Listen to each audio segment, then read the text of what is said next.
Hello and welcome to Tell the People, a program about our Catholic faith with news and information in and around the Catholic Diocese of Lafayette.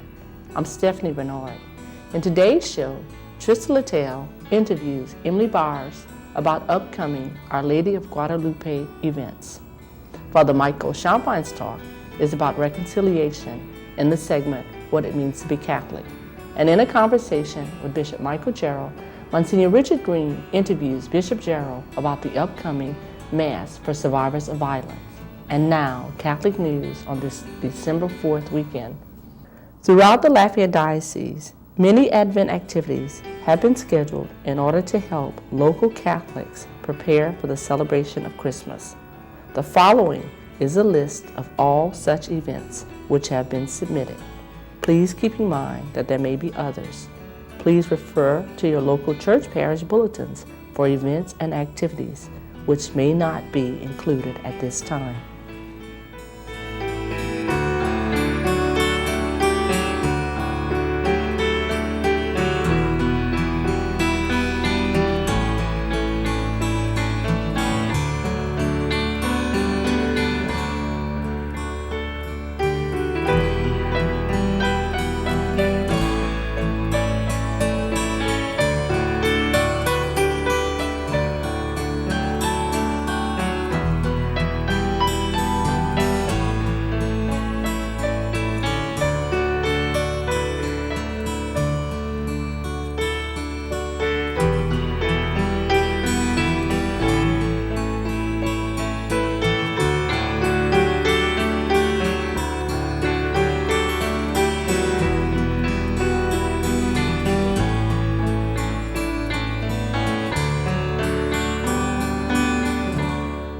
Only days remain for those who intend to donate children's gifts to be distributed through the Child Smile program.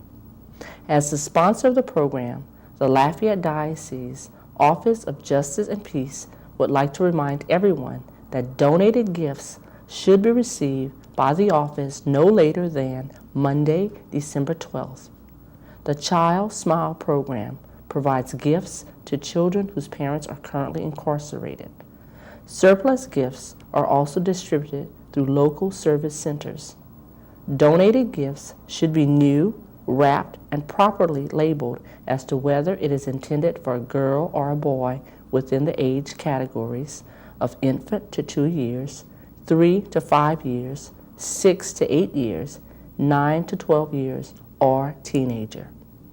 Donations to the Child Smile program may be dropped off at the front desk of the Immaculata Center in Lafayette, located at 1408 Carmel Drive, during the hours of 8:30 a.m. until 4:30 p.m., Monday through Thursday. Donations may also be received from 8:30 a.m. until 12 noon on Friday. The Lafayette Diocese Office of Justice and Peace is organizing a bus trip to Angola State Penitentiary on Sunday, December 18th. This trip is being offered free of charge to those in need of transportation to visit their incarcerated loved ones during the Advent season. A name is required for each reservation, and those who wish to participate are urged to contact the office as soon as possible, since the bus is usually filled to capacity. The bus will depart from the parking lot of St. Paul the Apostle Church in Lafayette. Snacks, bag lunches, and other refreshments will be provided for the passengers, also at no cost. However, donations will be accepted to help defray the expenses. To reserve a seat, call 261-5545. Coming up next, Trista Littell interviews Emily Byers about upcoming Our Lady of Guadalupe events. Welcome to Inside the Diocese, the interview segment of Tell the People. I'm Trista Littell, and with me here today is Emily Byers with the Office of Hispanic Ministry. Welcome, Emily. Hi, Trista. I hear that you're going to be talking to us today about the Feast of Our Lady of Guadalupe and the activities that will be going on. the Hispanic community of the Diocese of Lafayette always celebrates the Feast of Our Lady of Guadalupe in December. Can you explain to us about the apparitions of Our Lady and the story behind the apparitions? The apparitions happened in Mexico in the 1500s. The Bishop of Mexico was worried that they weren't doing a good job of evangelizing the continent, and he was looking for conversions among the people, and they just weren't happening. So he wrote to the bishops in Spain praying for a miracle to happen, and that's when the apparitions of Our Lady took place. She appeared between December 9th and December 12th in 1531 to a peasant named Juan Diego, who was a convert to Christianity. And immediately after the word of the apparitions began to spread, conversions began to happen among the Mexican people, and the new continent was won for the Catholic Church. Why is devotion to Our Lady of Guadalupe so important in the Hispanic community? Well, Our Lady of Guadalupe appeared in Mexico, so the devotion to her began there. But since then, it has spread to other countries, and particularly here in the United States among the immigrant community. Many of the immigrants here are from Mexico, so they brought the devotion with them. It's also spread to other countries in Central America, and now Our Lady is viewed as patroness of all the Americas. So the devotion to her has that unifying quality, that it unifies the whole community, and she's become, in many ways, a symbol for the immigrant community here in the United States. What are some of the ways that people traditionally express their devotion to Our Lady of Guadalupe? Well, a lot of people try to make pilgrimages to her shrine in Mexico, near Mexico City. And a well-known phenomenon that happens at the shrine is that many pilgrims go from the outer plaza into the sanctuary on their knees and make that journey the whole way kneeling. And then here in our community, we see people pray rosaries to Our Lady of Guadalupe. There's a novena that's prayed to her every year. There's a little statue of Our Lady called the Pilgrim Statue that makes its way from family to family each week with the weekly rosary. And then, of course, we have the celebration of her feast in December. Well, tell the audience about the various activities that are planned for the Feast of Our Lady of Guadalupe in the Diocese of Lafayette. Well, this is the biggest event that our office plans every year. The Feast of Our Lady falls on December 12th, but we usually celebrate it on whatever Saturday falls closest to the feast. Mm-hmm. So this year that falls on Saturday, December 10th, and we're having our large community celebration here in Lafayette at Our Lady of Fatima Church on that day. So Saturday, December 10th, we'll start with a Marian procession outside at 5:30, and then we'll be making our way into the church with the procession for a Spanish Mass at 6 o'clock. That'll be celebrated by our chaplain, Father Jairo Castaño, and then Bishop Gerald will also be present with us at the Mass. Now, I understand there will be a reception afterwards. You want to tell us about that? Sure. Immediately following Mass, we always have a reception for the community and for anyone who would like to attend. There's traditional food, music, and dancing from different Hispanic countries, and everyone is welcome to come and attend and celebrate that feast with us. And so that's a potluck celebration? Yes, each family who comes is asked to bring a dish to share with everyone.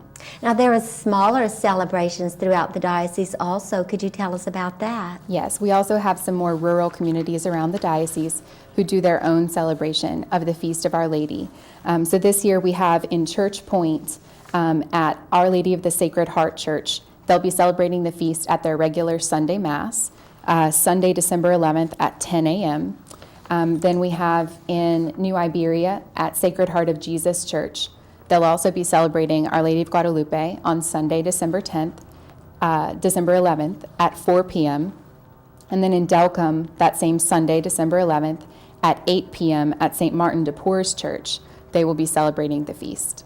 Well, the good thing about that is the times are varied, so if people want to participate in more than one event, they can get there and do so. Absolutely, and all of that information is on our website. If you go to the website of the diocese and go to the Office of Hispanic Ministry, we have all of the events on our calendar. Your office already participated in one event this year in honor of Our Lady of Guadalupe. It's called the Silver Rose Run with the Knights of Columbus. Can you tell us a little bit about that? The Silver Rose Run is a project of the Knights of Columbus in the United States, Canada, and Mexico that was started in 1960. It's a relay run with a silver-plated rose. that makes its way from Canada to the Basilica of Our Lady in Monterrey, Mexico, stopping at parishes in the United States along the way. The Knights of Columbus started this project to express their devotion to Our Lady of Guadalupe under her title, Patroness of the Americas, but also as patroness of the pro-life cause, which is very important to the Knights of Columbus. So this was the first year that we received the Silver Rose as the Hispanic community of the Diocese of Lafayette, and it happened on Sunday, November 13th at the regular Spanish Mass at St. Jules Church in Lafayette, which is Sunday at noon. St. Jules is the church where we have the largest Hispanic parish community in the diocese. So the Knights brought the rose, and there was a special Mass and a special consecration to Our Lady, and then the rose made its way, continuing toward Mexico, and it will make it there in time for the feast on December 12th. And you said this is a collection of all of the roses. They have 3 silver-plated roses now that make their way on different routes from Canada to Mexico, starting around November, so that they're able to make it there in time for the Feast of Our Lady of Guadalupe on the 12th. And then every year, the roses that are taken from Canada to Mexico are kept in the Basilica. So now Our Lady at her Basilica in Mexico has a collection of silver-plated roses that were given as gifts to her. What a unifying event. We certainly do hope that the audience will join us and join the Hispanic community for these celebrations. If they want to contact you, how would they do so, Emily? Our phone number in our office is 337-261-5544. So they can give us a call at our office to get the times, or they can check on our website, which is www.diolaf.org/Hispanic. Thank you for being with us today. Thank you, And Tristan. stay tuned, folks. There's more to come on Tell the People. Thank you, Trista and Emily. Coming up next, Father Michael Champagne's talk is about reconciliation in this segment, What It Means to Be Catholic. Good morning, and welcome back to Tell the People, our special What It Means to Be Catholic series, as we treat the sacrament of reconciliation and penance, the sacrament of the Father's mercy, the sacrament as we call commonly going to confession.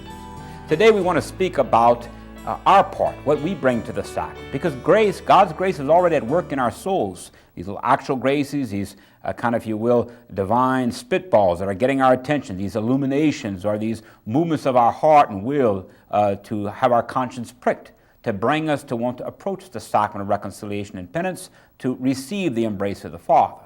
It's already at work in our souls as we're convicted concerning sin in our lives. But we have a part to play.